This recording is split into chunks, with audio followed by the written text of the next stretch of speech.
All right. Welcome, everybody, to episode number 38 of Co-Video Live TV. Episode number 38. Today is what? May 6th.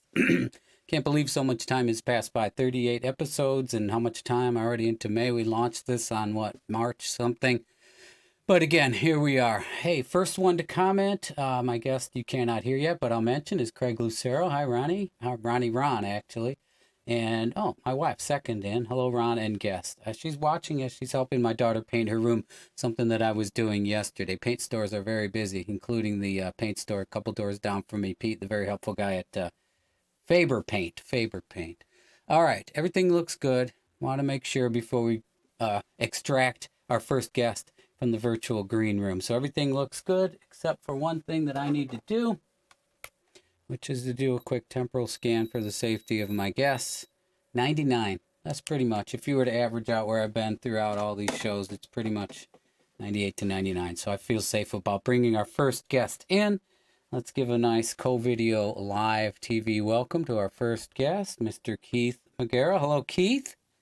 Hey Ron, how are you doing? All right, just like that, everything worked. We act like that. We were surprisingly not scrambling, Keith. I'm happy Yeah. that my two guests are very adept at Zoom and using Zoom. I'm getting better and better at it, and everything worked out well. Where are you checking in from, Keith? From Highland, not too Highland. far away. Gotcha. Yeah, I'm down. I'm in St. John, the corporate Yeah. international headquarters of Co-Video Live TV.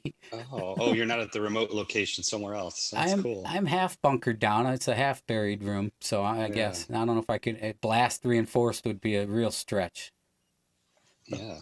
So what's been going on with you during the COVID lockdown? We had a little bit of chance to talk. How's life been treating you? Good, good. Just like everybody else, trying to socially distance, work from home, take care of business as much as possible, and stay out of trouble. You've So been working from home since March. I mean, since it all went down. We would have been yeah. working. You're working remotely from where? I mean, where would you have been if you were at work? Downtown Chicago. We have a location in West Loop and on Goose Island. So I'm either, at both. Some days I would work from home, but try to avoid like a Friday. But if I do go downtown, it's one of those locations. Right, with a company called Fast Radius. Fast Right. Radius. I looked them up. Very interesting company. Want to give everybody a little background on what Fast Radius does and what you do for them there?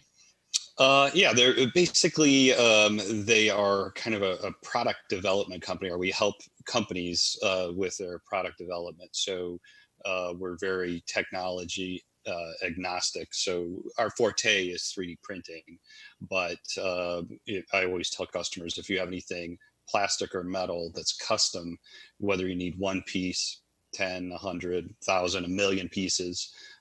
We've got customers that are, up in that high of a quantity. We kind of help with the whole range. So we are also, I guess, quantity agnostic as well. So we don't kind of shy away. We're not looking for just the big, production orders. We'll help with prototyping. We're very engineering heavy, got a very large engineering department. They've do finite element analysis engineers. We have product engineers, application engineers, digital manufacturing engineers, software engineers. We actually have a large software department, application engineers. Or software, I'd say probably 30, Mhm. 30 software development guys, and they're just writing code. So You mentioned anywhere from prototyping up to thousands or millions of units, but I mean you're able to scale up. Like I didn't ask you, so I hope we don't get into trouble here. But you're able mhm. to scale by partnering with other manufacturers. I mean, Fast Radius isn't doesn't have Yeah, that full breadth of manufacturing capability. You've got to bring other you're people on right. board to help out, right? Exactly. Yeah, we have partners, some where we might do 3D printing for them, and they might do some higher level CNC machining, sheet metal work, things like that. We've got partners in Asia. We've got employees in Asia that work with those partners exclusively. So we have kind of boots on the ground out there reviewing product and projects and doing quality checks, those kind of things. With an international reach, and you mentioned Asia, did you have any inkling of what was coming? Did you get any? Yeah, Did you hear? Had you heard? yeah. So I started hearing about this in December, late December. There was mention of it. And then, of course, that was like after Christmas, and right after New Year's is when it really started to kind of gain a lot of attention, at least the knowledge of what was going on. Right. And our partners that we use were shut down, like the government.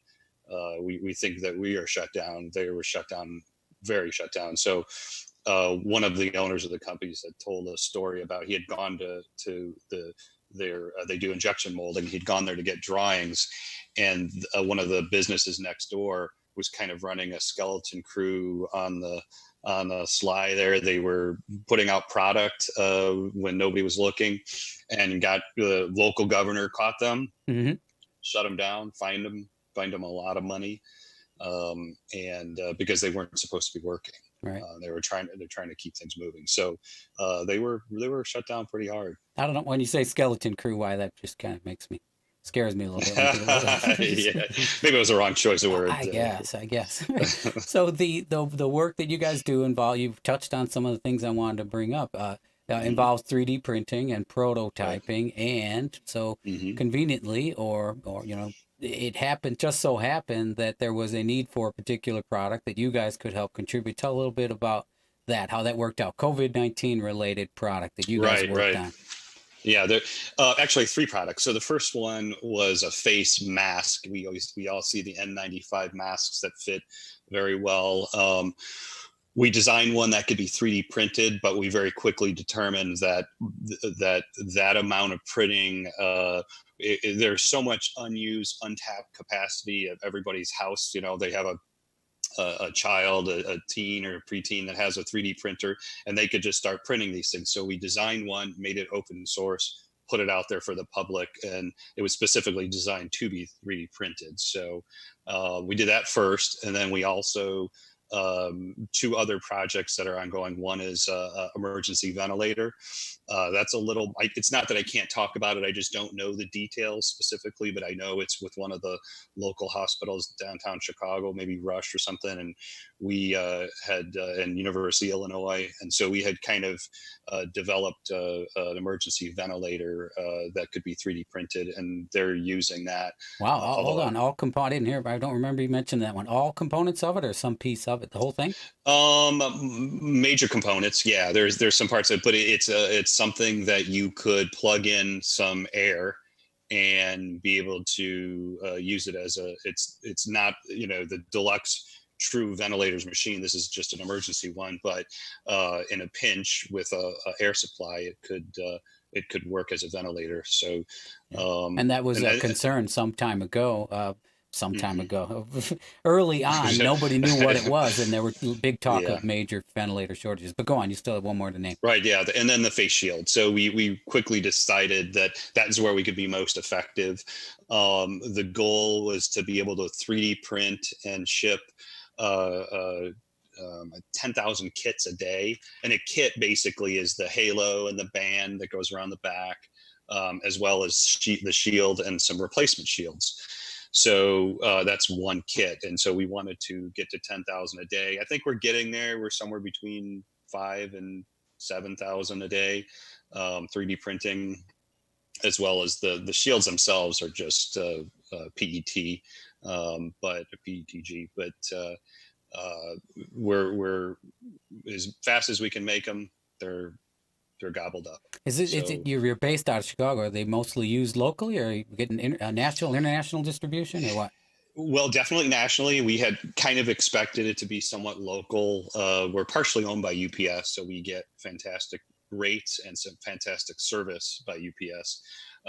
And so we, the thought was, it would be kind of a hub in Chicago and go out, whatever made sense, whatever radius that made sense, Detroit, Cleveland, that kind of radius. But it very quickly became national and now international. And so we've been shipping all over the place. I've shipped pallets of these to Puerto Rico. And it's just been an amazing success and a lot of demand. We're actually introducing an injection molded version we'll injection mold these, get a higher throughput. So like I said, Sure. we're struggling at that between 5 and 10,000 a day. And once we do that, that'll give us an extra maybe 15,000 a day. Right. So we'll bump it up pretty quick. I was distracted by the comments here. I have to keep an eye on them. Mike Cernkovich. Tammy, did he just say air supply? I think you said air supply. We may end up owing somebody something for it. So when I was talking to a mutual friend of ours, Craig Lucero, who checked in. He checked in the chat here already. I wanted to get a perspective from San Francisco and the Bay Area and brought him on. And in talking in advance, he said, "You got to get Keith on. Keith's got some good stories and got some ideas on this." So I'm glad that I did. It was really hard to get a hold of you, though, right? I mean, eventually you've been pretty busy there. Yeah. Like nobody would have. I mean, we kind of knew that coronavirus was coming. Obviously, everybody knew it was coming, but nobody knew what does it mean, what's going to happen. Sometimes I don't even know if we still know, what the future holds. But certainly we didn't expect the level of demand that we were getting. And so what happened is we just got flooded with orders, and we've been putting in long hours trying to meet that demand. So it's been a lot of work. Then on top of that, it seems like our normal customer base, which had kind of quieted down when coronavirus hit, everybody kind of maybe went down to say 20%, 25%. Now I see it starting to pick back up. I'm probably at like 50%. So that while we're kind of getting in a groove with the face shields, we're normal business picking up. And so which is good. It's a lot of hours. So you say normal, we're getting near the midpoint of the show here, but what do you foresee here as economies state by state begin to release and we begin to open up? Any thoughts on how you see things proceeding? Yeah, without factoring in any politics or any cultural, political, religious beliefs, anything like that. I mean, I'm purely a numbers person. And, it's very easy to look at the numbers. And I believe that there is probably too much optimism. I think we are not only are we in the first inning of 9 innings, we are at the beginning of the first inning of 9 innings. So, if you look at our confirmed infection rates, that's been confirmed, it's like around 0.3% roughly. And so, but there's talk that, there are a lot of asymptomatic people out there that aren't showing up in the numbers, which that makes sense, and I agree with that. The realistic number is probably 10 or 15 times the ones we know about. And so if we know 0.3, then that means probably about 3% of the population it has been infected. Nobody knows for sure, but I would say it's between 1 and 3%. Yep. And given that we're only 3% through this, we're going to have to do this another 33 times. I know the herd immunity concept puts it. The average is 75%, but it could be as low as 60. It could be as high as 95. Yeah. Yeah. So even so what it comes down to, I hate to cut you off, but we're rolling on. But I keep reminding myself and others that this disease is still there, whether I can go get my hair cut, whatever remains cut, or whatever, it still is there. It still can be pretty dangerous if we're not careful. And until we get the herd immunity or have a vaccine, which doesn't look like, go back and look at my brother who was on previous guests about the hurdles and getting something like that done quickly. It's still going to be something we all have to be very careful. So I don't want to land on a downer there, but let's just keep our heads, right? Yeah, exactly. We've got it's still out there. As a community, I think we've responded well, but we do have a long way to go. All right, Keith, I need to leave some time on my Zoom minutes for my second guest here. I told you it would go quickly. I appreciate you being on. Anybody want to say hello to before I cut you loose? Say hello to my daughters. They're spread across the U.S. So hope you guys are doing well, and hope you're watching the show. Yeah. And don't forget to subscribe and hit the like button and tell your friends. That's right. All right, Keith. Yeah. All right. Thanks for joining us, Keith. We will get together again. I'm going to keep this show running for as long as I feel is needed, and I hope to have you back on. Is that all right? Great. Yeah, that's great. I'd love to. Cool. Thank you. Thank you. Have a good day. Have a good one. Bye. All right, there goes Keith McGarrett. Let me roll up the logo so we can get our second guest in.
Okay, and we are back. We got the second guest. He's been securely ensconced in the virtual green room. I believe I looked over. Those empty glass jars formerly held all of the green M&Ms. I did put some extras out for him because I knew it was going to be a long conversation with Keith. All right, it was missing there for a second. I thought I was going to have to redial him. Inside stuff you really don't need to know. All right, with that, let me bring up the audio and get ready to kick in the guest in, guest out. I want to get his reaction here when I introduce the very single and completely disease-free Mr. Mike Cernovich. Hello, Mike. Smo, how are you? Hello. I am doing fantastic. Thanks for joining us in from beautiful, just across the border. I'm looking your general direction. Orland Park, Illinois, right? OP? Correct. Yeah, I'm just a stone's throw away. How's the OP? How's the living in Orland Park? Oh, it's great. I'm just lamping tonight. Just chilling and lamping. That's all we do here in OP. I'm confused. When you say OP, some people may be confusing with Oak Park or Orland Park. Oak Park is more stringent. We're the original OP. The original. People that know. Now they're clued into that. Mike, we brought you in for one reason, just for your good looks, just to glam it up a little bit. And you've not failed. I see you've switched to a collared shirt from the pre-screen earlier, looking very good. I did. The pre-screen was just a test run. I didn't like the way my eyes popped against the gray on the other shirt, so I think the pink brings it out a little bit better. So perfect. All right, I won't go there. All right, so we mentioned go there. Johnny Carson would. No, I've got limited time now. All right, we're gonna run this all the way up until the Zoom says you gotta go. You're presently, Mike, you're a Highland guy. You're out in Orland Park now. You're a Highland guy. Our families have known each other. You're the youngest of 7, right? 7. I have a twin, and her and I are the babies. Yeah, my sister Rose. Gotta ask, who was born first? I was. 7 minutes. God, is Rose watching tonight? I don't see her in the chat over here. She doesn't know anything about tech, so I told her to. She's like, "What's YouTube?" Oh, never mind. Oh my goodness! Does she know what a cathode ray tube is? So you were the youngest of 7 growing up in Old Highland, Indiana. Your classmate of my first wife, Tammy Smolin. First wife, yes. And her and I go way back. Yes. And before I knew you, before I knew there was a Mike, I knew your father, Nick. Moment of silence for the late great Nick. Nick was over at Certified Driving School in Highland, right? He did. He started the place with Coach Mazer back in 81, I think, 82. Right. Yeah. And I would have been one of those classes in 80, whatever, mid 80s, somewhere in there. And I mentioned it to you earlier, of all things. My daughter is going, but in true 21st century fashion, she's doing it remotely, right? Doing the online course. Yeah. That's how much the business has evolved. That's amazing. I can't believe that they're in the 21st century like this. Yeah, they are. Yeah. No, I have to tell you, every car I had in high school and then in college was an old driver's ed car that once they get enough miles, you can't use them anymore legally. Yeah. So I got those cars, and every car I had the passenger side brake. So can you imagine taking a road trip when I went to Wabash College to Purdue or IU with a bunch of drunk guys in the car? Everyone had to get in the back because I couldn't go 10 feet without somebody hitting that brake. So. Curiosity kills cats. I know. Hey, did you see in the state of Georgia, they were just foregoing the road test completely? I hear my father gasp from heaven right now at that. He's rolling over. Exactly. He's doing a full 3-point turn in the. But if you're going to Disney, if you're driving to Disney, you should probably divert around Georgia, wouldn't you think? Then, if you're heading down to Florida, because Florida's wide open, aren't they? It is wide open, and they're on the beaches. I don't know if you've seen, but they're out. They're on the beaches. They're congregating. They're having fun. They're ignoring everything that Keith warned us about, in the first 20 minutes. Exactly. I've got bad experiences. I was in Clearwater until I'd gotten a little skin tone to me. People kept stepping on me, laying on the white sand beaches of Clearwater. It was a little bit of trouble for me. So not the best memories until the sunburn kicked in. You're so dark and savage. I'm shocked at that. The studio lighting can be deceiving, and it is early in the season. You're correct. Do you spray tan? Because I need to get the number of your person who's doing those side jobs. I bronze. I spray tan. I have a machine here in my basement. Tanning's my life. GTL, very important to me. Gotcha. Hey, you mentioned when I mentioned Orland Park earlier, he's the home of the what's the mall there? Orland Mall, whatever. Orland Square. Orland Square Mall. Yes. Right. I don't want to give anybody ideas, but it's not the one where the guy was driving through it with his car. That's a whole different mall, right? No. That was the Blues Brothers, Smo. That was out in Skokie. Yeah, exactly. And the big and tall there, you can't tell Mike is seated. I'm sure he's tired of people mentioning it, but Mike's a full 6'9", 6'10". I don't know. Where are you at, Mike? Where are you clocking in at? You're close. I'm 6'6". Right, so you got it. But hey, if you're drunk and it's late night in a bar, I'm 6'9", 6'10". Sure, I used to play in the NBA too. It sure feels like it, and many of our conversations have occurred in bars, at events, or something. And I've told you earlier, it's the most welcome pain in the neck that I've ever experienced. So I spent 20, 30 minutes talking to Mike Cernovich. Trust me. And I tell you, your shoulder makes a great coaster too. It's awesome. Very broad, very firm shoulders. So you're doing good. Hey, speaking of tall people, as I glance at my notes, because I'm a real professional here, I won't stare for long. We talked a little bit about bowls. I haven't seen any of the bowls series. The one for the thumb. What's it called? Well, you're the one. The Last Dance. You haven't watched The Last Dance? You know the Bulls won 6 championships in the 90s. You're aware of that, right? Yeah, I was a huge bandwagon jumper. Sprained both ankles severely jumping off, and I definitely. But you mentioned that you were a part of that in some way. Tell our fans more.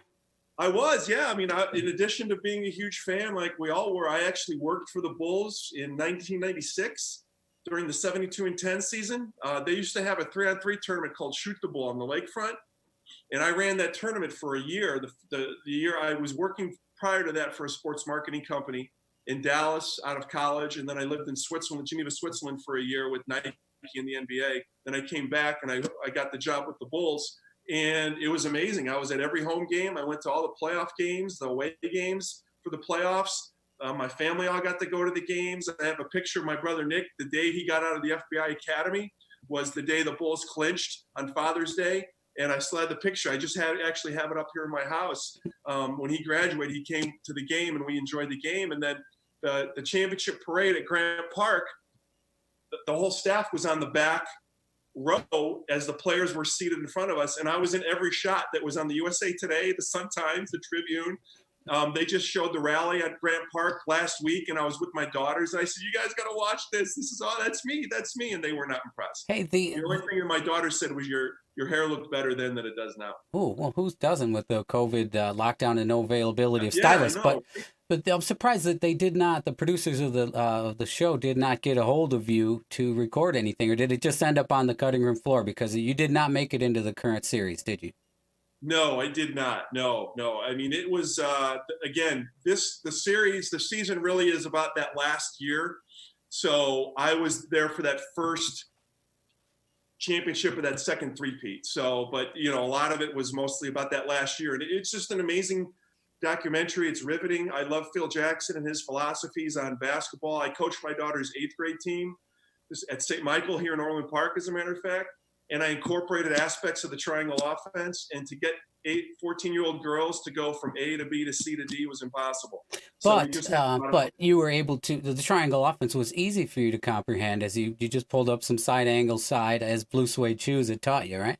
Hey, and angle side angle was actually the most prolific one that we used. And I had this clipboard I used, and every time I would mess something up, I had this magic rub eraser that I would use, and it got rid of everything as if it wasn't even there anymore. It was amazing. So you met all these guys. You can say it. We got a pretty small audience, but who knows what'll show up. I saw Isaiah Thomas was mad about comments that were laid out, but let's just get it out there. Who was your favorite? Who'd you really enjoy being around of all that crew? Dennis Rodman was great. When I lived in Dallas, he was playing for the Spurs, and in 3 seasons with the Spurs, he got suspended like 60 games. And I used to go to this Gold's Gym in Dallas, and he would go there too, and I would see him there. And a couple of times he'd ask me for a spot or whatever, and I'm like, yeah. I said, when are you going to get back to work? And he goes, I ain't never going to play with them clowns. He said point blank, he said, David Robinson is a female body part. And he didn't respect David Robinson, but Dennis was great. And then when he came to Chicago, I'd see him, and he remembered me because I'd see him out in Dallas a lot too. And he had this big white cigarette boat on Lake Texoma that we used to go to with some friends of mine. We'd see him out there and stuff. And he's just a regular guy. So I think Dennis he was my favorite guy. And I spent a week with Scottie Pippen in Amsterdam in 1995 as part of a Nike tour as well. And he's a good dude. He's a nice guy. He was with 2 of his brothers from Arkansas. And can you imagine these 3 guys from Arkansas never been to Amsterdam before? Their eyes were like this big. That's a whole nother story. Hey, it was a lot of fun. Did you have any inkling that Dennis Rodman would become a international peace ambassador in the future? No. Was there any indication of that? No. Who would have thunk it? No. I mean, he's up for Nobel Peace Prize if you ask him after all of that. So. No, I mean him and the, what does he call him? The sheriff? Is that what he calls Kim Jong-un? I have no idea. Is Kim Jong-un even alive yet? Can we talk about that? I was going to ask you that. Who's to say that was the original Kim Jong-un he was even hanging with? Mike, I've got to be very careful about agitating the North Koreans because they've got at their fingertips the ability to shut this program down probably before the Zoom gets a hold of it. You know what I mean? Fair enough. Fair enough. The clock's running on both of them, so let's not. We love the whole Korean peninsula. All of them. I live next door to some South Koreans. They're wonderful people. They're so nice. There's 12 of them in the 3 flats, so they're great. Excellent. Do you smell the food cooking? My sister-in-law is Korean. Love the. They cook cat a lot actually next door. It tastes just like chicken. It's amazing. I won't go there. Hey, Bowl, when you were doing the Bowls, it was with the predecessor to the Chicago Sports, NBC Chicago Sportsnet, right? NBC Chicago Sports Chicago. Jeez, I'm getting this all mixed up. Oh, the television, yes. Mm-hmm. Yeah, I was selling Bulls advertising 2 years after Michael Jordan retired. So I had Tim Floyd and a bunch of stiffs to go out in the marketplace to sell game sponsorships and advertising on the air with. And it was awful. It was horrible, but it was a good experience. Don't sell yourself short. You've been all over the media world. I am concerned. I was nervous about having you on, which is part of the reason that I was waiting, because of your history in media in the United States as an international media mogul. That you were going to be judging and critiquing my graphics and my lighting and all that. You've been all over. Give us a quick treetop view of where you've been, the cups of coffee you've had in this industry. Yeah. Yeah, I've been lucky. I sold radio at ESPN Radio in Chicago with the White Sox and the Bulls, and then the Fox Sports Net with the Sox, the Cubs, the Bulls, and the Blackhawks. And then after a couple of other stops, I was at NBC with Bravo, where I got to work with all my favorite housewives and Andy Cohen, who's just so darling. He's just so sweet. You would love him. I'm jealous. You would love him. So, and then I was at Viacom for about 6 years with Comedy Central and Spike TV and TV Land and CMT, and I worked with Jon Stewart and Stephen Colbert on their shows with some advertisers and partnerships. I was at Hulu here in Chicago for a bit, and then recently I was at Yelp for about a year and a half, and prior to where I'm at now, which is Centro, which is a media IT company. We sell software that services the media industry, as well as a demand side platform that people can run their media buys through. If I'm probably not unlike most of our female viewers tonight, they probably heard half of what you were saying as they stared lovingly at the upper right-hand corner of the screen. I feel I could have cast a black screen here, maybe done some weird chroma key over here, and nobody would have even noticed. Hey, it took a while for me to build up the courage to even call you and get you on the show, which is why you waited. And then when I'm communicating with people here 30 some episodes in, they're like, oh boy, you're really scraping the bottom of the barrel to get me on. You had an interesting comment about being scraped off the bottom of the barrel, right? My entire life. I got news for you. It's been happening to me my whole life. Last of 7 kids. My twin sister and I lived in bunk beds in what should have been our dining room at our house was our bedroom with bunk beds. Mm-hmm. So we were talking about Johnny Carson and Merv Griffin earlier, and I got to watch all those shows because right next to our bedroom was the living room with our little TV that everybody was sitting and watch TV. And my brothers would come home with dates, and they'd sit in the living room expecting, to violate their dates. I had no idea what their expectations were. And here I come crawling around the corner, peeking in on him, laughing, and the girls, oh, look at it, he's so cute, come on. I had no idea how I was impeding my brother's processes at the time. Hopefully they're watching. Are they a little more technically adept than Rose? They are. Yeah, and my dog is more technically adept than Rose is, yes. Okay. Well, is she one of the, near the end of the segment here, I like to say, is there anyone you want to say hello to? We got her out of the way, so please don't mention her again, all right? You did. I have a good friend of mine that tuned in, Maritina Brejas, MT. What's up? She's tuning in. My daughters, I think they're watching. They might be watching. They might not be watching. I see Maritina said Magic Rubby Racers are the best, according to Maritina. Is she related to Ted Brejas?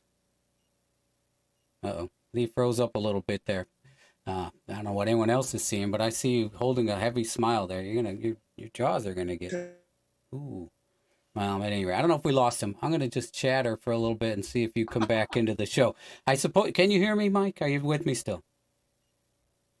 Yeah, I hear you. Yeah. Okay. Sorry about that. Yeah. No, it's my pleasure to be here, Spo, and I just wanted to say hi to all the Highlandites and people I've crossed paths with over the years. So It's always good to reconnect with everybody. It's been fun.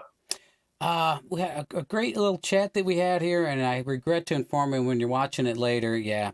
Oh, now you're back. You flashed right back. You there? You with me?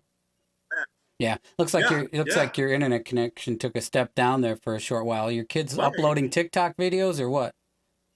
No, actually, it's my dog, believe it or not. We were going to bring the dog on because this interview is really kind of going bad, and they bring the kids, the babies, kids and the animals, right?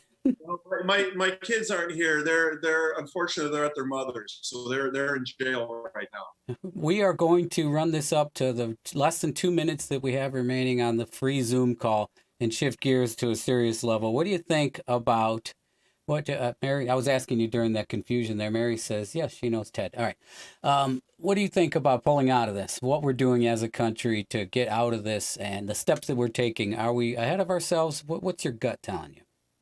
Well, I wasn't sure. And then hearing what Keith said, and Keith's obviously very reputable, right, with what he does, and he's in the mix of it. I was really disheartened to hear him say we're at the beginning of the first inning of this thing. I thought we'd at least be a little farther than that. I wasn't sure how, but I'm doing my part. I find it very easy to do my part. I have a park across the street from my house that kids are continuously congregating at, and police are continuously hearing them away. And it's like, listen to the experts, take direction from the experts, and do what they say. And I hate the political aspect of all of this because clearly that is an aspect of it. But I'm doing my part. I'm masking up, I'm staying inside, I'm washing up and all of that. And I just hope that more people can do that. And the sooner they can do it, all right, we're going to be. All right, we're down to less than a minute, Mike. I want to thank you for joining us on the show. Anyone you want to say hello to besides Rose? No, your wife, Tammy. Hi, Tammy. What's up? MT, I said hey to you again, and my kids. So, Smo, thanks for having me. It was a blast. All right. I don't want to get cut off intentionally. Thanks for joining. We'll have you back on soon. All right, Mike? Right. Bye. All right. Dangers of running up against the Zoom meeting 40-minute limit there. All right. I had a bunch of stuff to talk about with them. We'll be bringing both Keith and Mike back on in the future here. We got we just made it. I see the system shutting down. Zoom system shutting down. All right. We will be continuing the show here with our Monday, Wednesday, Friday schedule for the foreseeable future. We've got a special subcommittee set up, a task force, so to speak, just to investigate other possibilities of bringing this kind of content to you, and maybe on a reduced schedule to give it a little peek. So right, for now, though, we're going for a Monday, Wednesday, Friday. Thank you for joining us again. Hope everyone is keeping safe. This has been episode number 38 of Co-Video Live TV. We will see you all Friday. We've got a couple guests lined up, a couple returning guests. We should have some laughs, hopefully as much fun as we had. Hopefully you had as much fun as I had. We'll see you. Until then, be safe.